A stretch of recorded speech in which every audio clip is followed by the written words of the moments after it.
오늘 부활절 메시지는 새 길을 여신 예수님, 이런 제목의 말씀입니다. 자, 해마다 부활절을 맞이하면 많은 성도들이 아마 혼란스러운 감정을 느끼는 것 같습니다. 여기서 제가 혼란스럽다고 하는 이 용어를 사용하는 것은 오늘날 성도들이 이 부활의 삶에 대한 부분에서 어찌할 바를 모르는 형태들이 교회 성도들에게서 많이 나타나기 때문에 그런 용어를 사용합니다.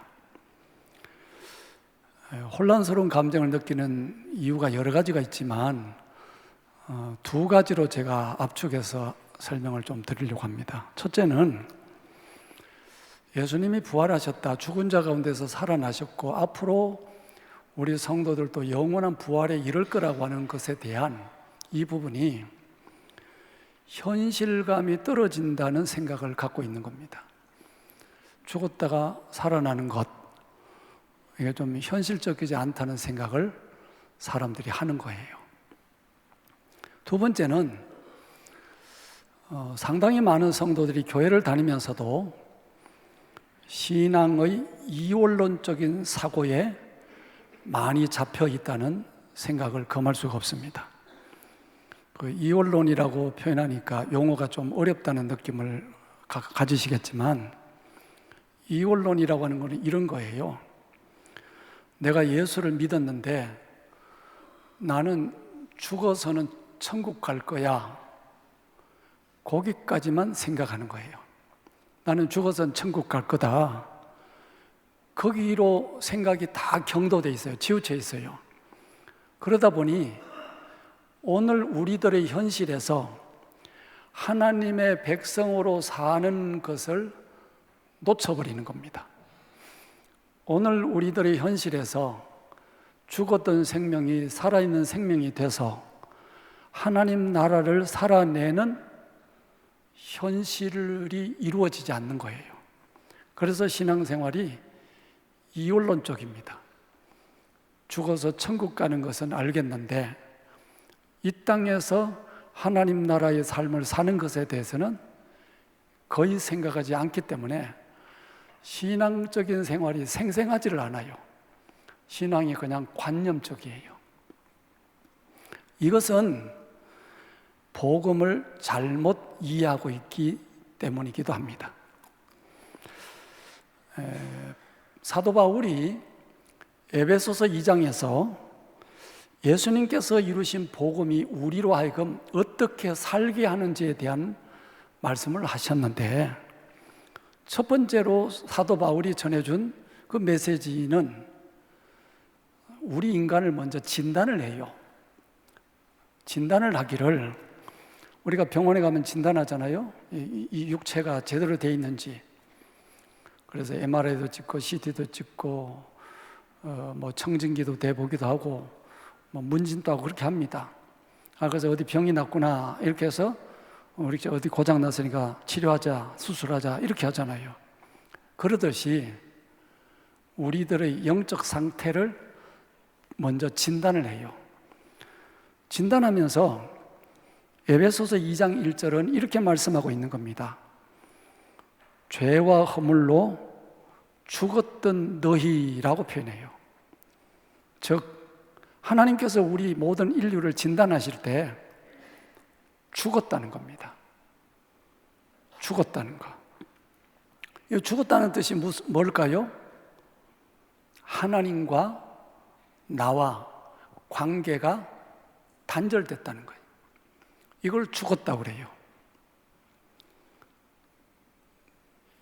이 부분을 세상 사람들은 안 받아들이죠. 우리가 왜 죽었어? 이러죠.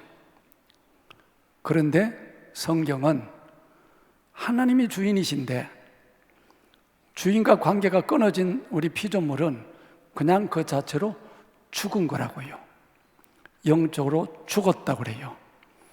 그래서 교회에서 최고의 큰일이 뭐냐? 가장 귀중한 일이 뭐냐?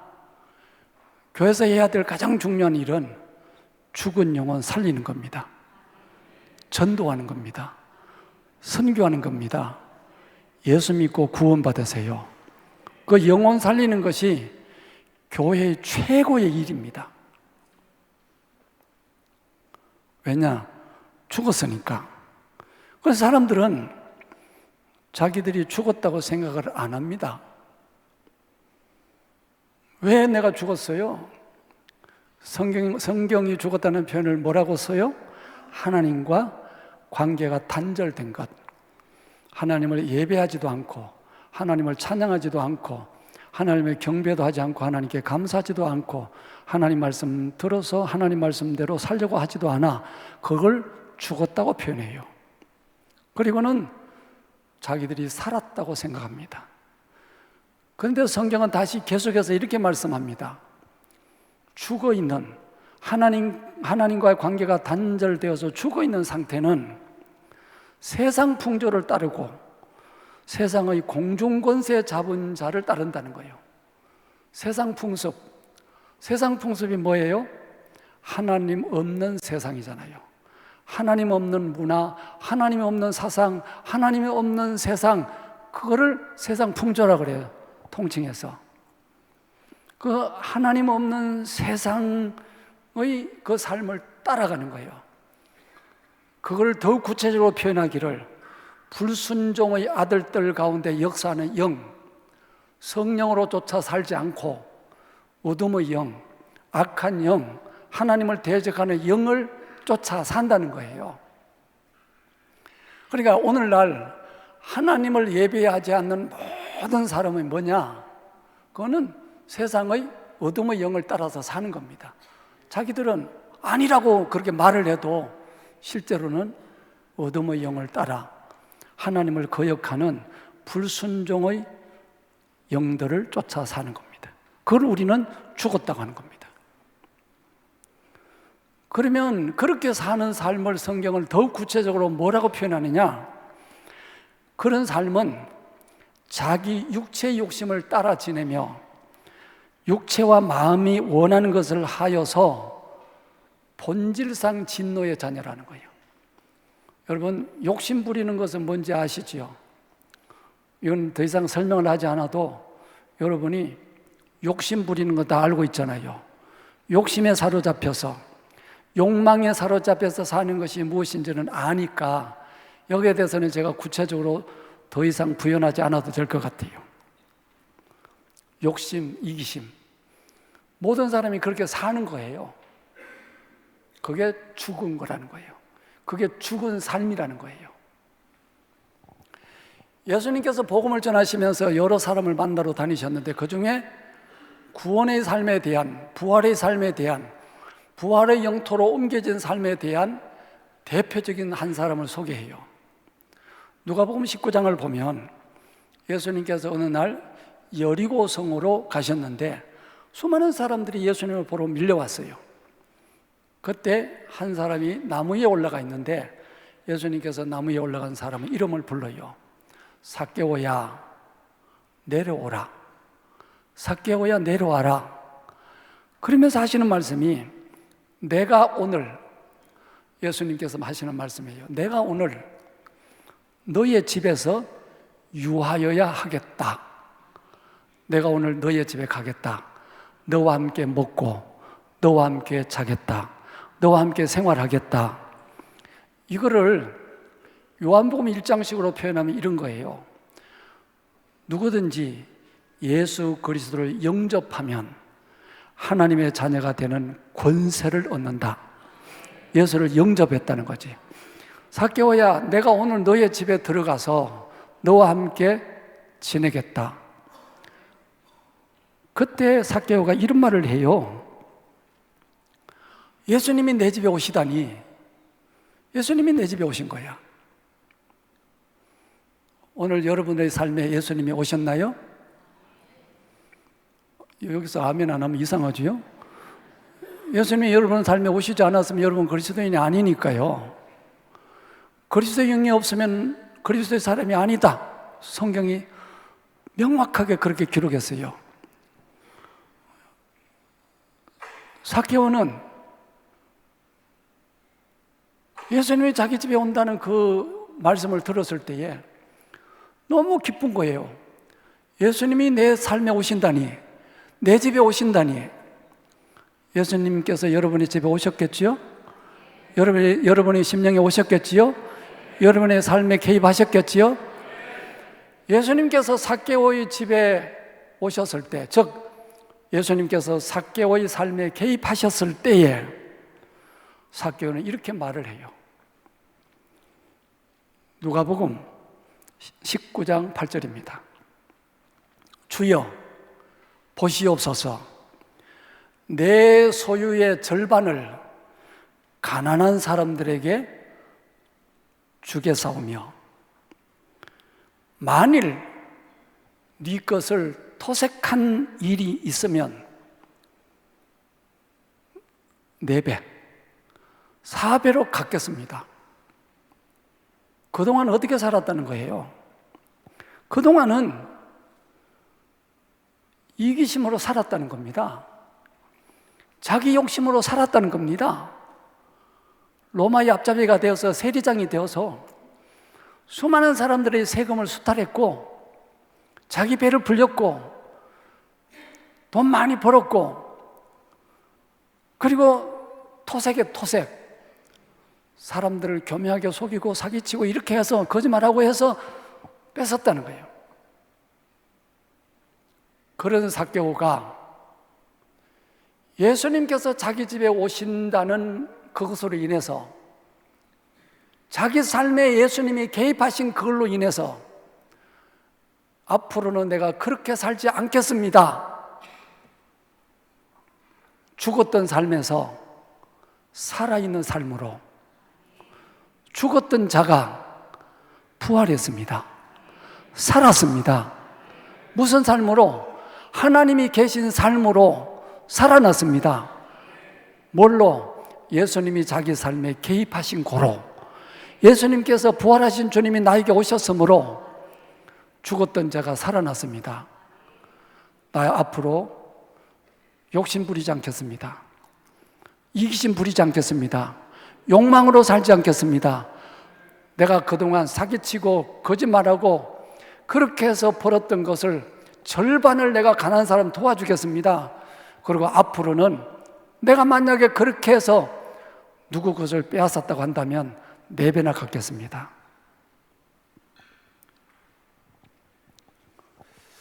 예수님과 삭개오가 대화를 해요. 예수님과 삭개오가 대화하는 이 장면을 수많은 사람들이 지켜봐요.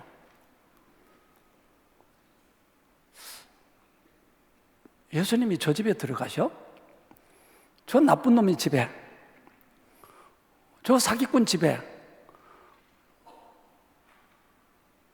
저 집에 예수님이 가신단 말이요? 수많은 사람들이 예수님과 삭개오의 대화하는 장면을 보고 수군대고 이해할 수 없다고 표현하지만 누가 뭐래도 삭개오에게는 오늘 하나님의 나라가 임했습니다. 예수님이 자기 삶에 개입하신 거로 사람이 완전히 변했다는 거예요. 새 길을 얻었지요. 새 삶이 시작됐지요. 어떤 사람이 그냥 자연인으로 살다가 어느 날 이렇게 이야기하는 겁니다. 친구에게, 나 오늘부터 교회 나가기로 했어. 네가 교회를 나가다니. 혹시 그런 말을 들어보셨나요? 네가 교회를 나가? 야, 다른 사람은 교회 나가다 네 같은 놈은 교회 나가면 안 돼. 왜요? 본인도 알고 친구도 알아. 네가 예수 믿으면 얼마나 사람들 욕하겠어? 그런 얘기 들어보셨나요? 그런데 이 사람이 자기는 오늘부터 교회를 다니겠대. 자기는 오늘부터 예수 믿겠대. 자기는 오늘부터 예수의 삶을 받아들이겠대. 그러면 옆에 있는 친구가 그날부터 관찰을 합니다. 저 자식이 교회를 다닌다는데 어떤지를 보자, 이렇게 관찰을 하지요. 지난날의 삶이 어떠했던지, 지난날의 삶은 죽었던 삶이지만 예수가 내 삶에 개입된 순간부터는 하나님 나라 삶을 살아내는 것, 부활의 영토로 넘어온 삶, 사망의 자리에서 생명의 자리로 넘어온 삶, 하나님 말씀을 받아들이고 깨어서 하나님 나라 백성답게 사는 것, 하나님의 나라가 임한 거지요. 죽었던 삶이 청산되고 산 삶이 이루어진 겁니다. 여러분, 신앙이라는 것이 자기 욕심과 이기심으로 살다가 죽으면 천국 간다는 이원론적인 그런 것이 아닙니다. 죽어서 가는 천국은 그건 당연하지요. 믿는 이가 가는 것은 당연한 거지요. 신앙은 예수님을 영접하는 순간 이 땅에서 하나님의 나라의 삶이 시작된 것입니다. 오늘날 한국 교회가, 오늘날 우리 성도들이 이 점을 놓쳐서 신앙이 그저 이원론적이 돼 있어요. 그냥 교회 가서 예배드리고 교회를 다니는 것 외에는 다른 사람과 구별된 게 전혀 없다.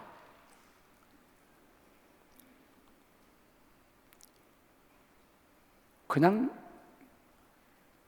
교회만 다니지 아직까지 살아나지를 않았어. 그냥 죽은 삶이야. 성경이 의도하시고 하나님이 의도하시고 예수 그리스도께서 우리에게 수고하신, 오늘 이사야 말씀에 예수님께서 우리를 위해서 수고하셔서 우리를 살리신 것은 세상 사람들과 전혀 구별되지 않는 그런 삶을 살라고 우리를 위해서 수고하신 게 아니에요. 죽었던 우리의 삶을 살려서 우리가 하나님 나라 삶을 살도록 하시는 겁니다.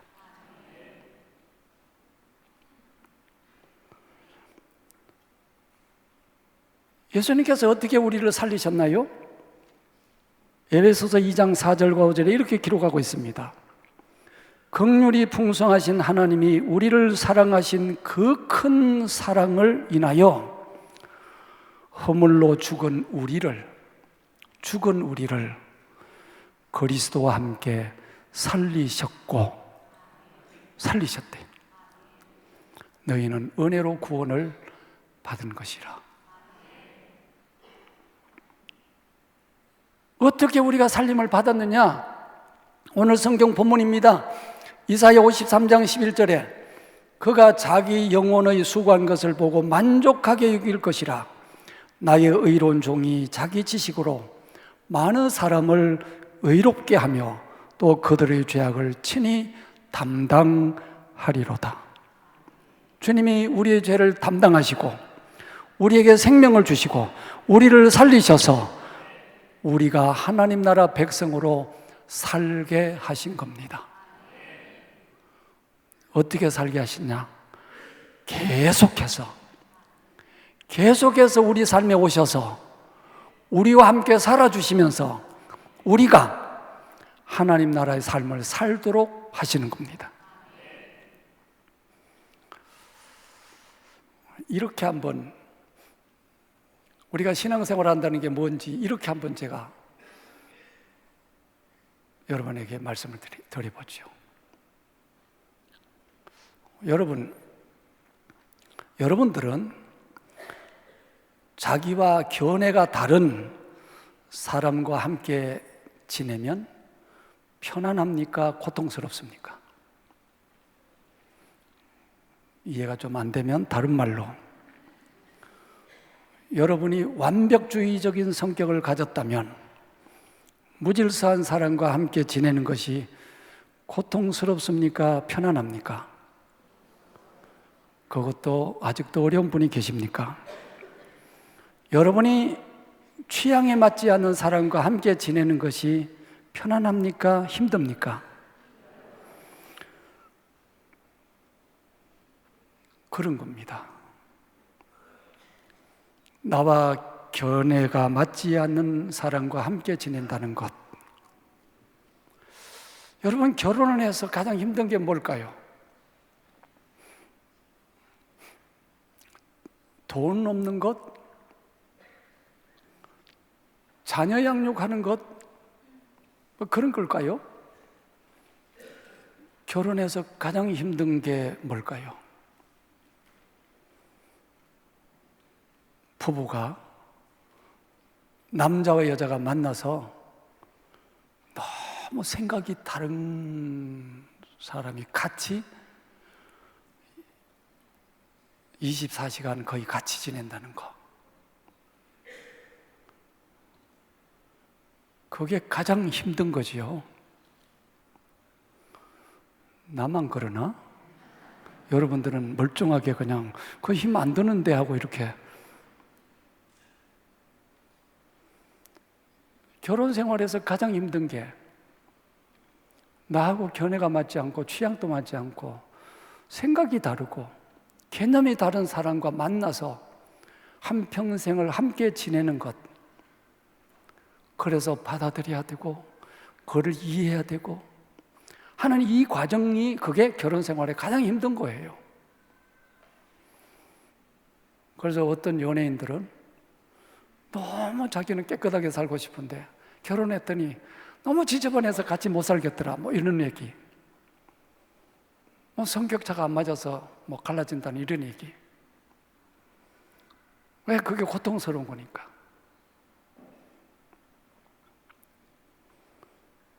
우리는 본질상 우리 속에 이기심이 나름대로 있어요. 그래서 나에게 손해를 끼치는 사람과 같이 있으면 그게 아주 싫고 그걸 이겨낼 힘도 별로 없어요.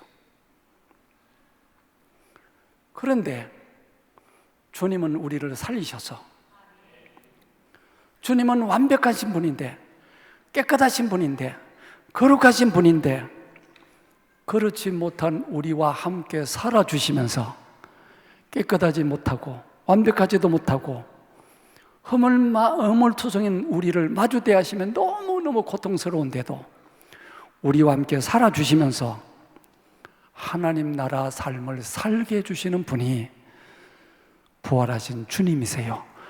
그분이 우리와 오늘 또 함께 살아주시기 때문에 우리는 하나님 나라 삶을 살아갈 수가 있는 겁니다. 주님이 그렇게 하시는 이유는 그분이 우리를 사랑하시기 때문에, 사랑의 힘이, 그 힘이 우리를 넘겨받아서 우리의 모든 죄를 없애주시고 우리를 살리시고, 그리고 지금 또 우리와 함께 하셔서 우리로 하여금 부활의 삶을, 하나님 나라의 삶을 살게 해주시는 겁니다. 이 은혜가 너무 감사한 것이고, 이걸 우리가 지난 사순절 기간을 통해서 우리를 살리신 주님의 수고에 대해서, 그 수고에 대해서 우리는 뼛속 깊이 말씀을 받았습니다. 우리를 살리신 그분, 우리를 죽은 삶에서 살아있는 삶으로 우리를 살리시고 사망의 자리에서 생명의 자리로 옮겨주신 그분, 그 예수 그리스도 생각하면서 살아있는 삶을 살 때마다 자기 영혼의 수고한 것을 보고 만족하게 여길 것이다. 주님께서 우리를 보시며 만족하게 여기실 거다. 기뻐하실 것이다. 부활주일에 여러분의 모든 혼란스러운 것을 내려놓으시고 부활의 영토에서 살아가는 은혜가 있기를 주의 이름으로 축복합니다. 산 사람으로 정말 부활의 영토에서 정말 살아낼 수 있기를 축복해요.